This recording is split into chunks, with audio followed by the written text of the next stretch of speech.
আসসালামু আলাইকুম। আমি রায়হান আহমদ, সভাপতি প্রতিষ্ঠাতা বিশ্ব মানবাধিকার রক্ষা সংঘ।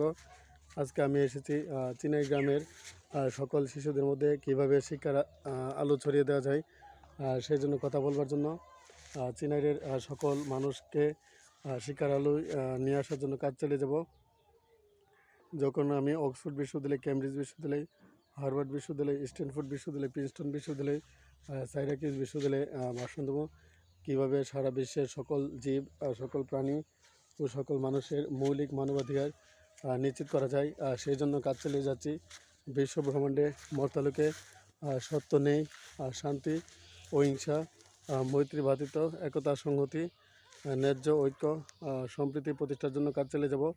হজরত মোহাম্মদ সাল্লাল্লাহু আলাইহি ওয়াসাল্লাম, হজরত আদম আলাইহিস সালাম, হজরত ঈসা আলাইহিস সালাম, হজরত মুসা আলাইহিস সালাম, হজরত ইব্রাহিম আলাইহিস সালাম, হজরত নূহ আলাইহিস সালাম, হজরত লূত আলাইহিস সালামের পদাঙ্ক অনুসরণ করে সারা বিশ্বের সকল জীব, প্রাণী ও মানুষের মুক্তির জন্য কাজ চালিয়ে যাব। বিশ্ব ব্রহ্মাণ্ডে মর্তালোকে সত্য নেই, শান্তি, অহিংসা, মৈত্রী, ভ্রাতৃত্ব প্রতিষ্ঠা করাই আমার জীবনের লক্ষ্য। বাংলাদেশের মাননীয় প্রধান উপদেষ্টা ডক্টর মোহাম্মদ ইউনূস মিশরে গিয়েছেন।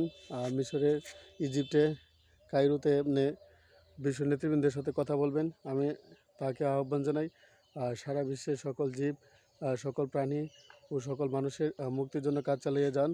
এবং বাংলাদেশের যেই তাবলিগ জামাতের দুই গ্রুপের মধ্যে সংঘর্ষ, এই সংঘর্ষ কীভাবে নিরসন করা যায়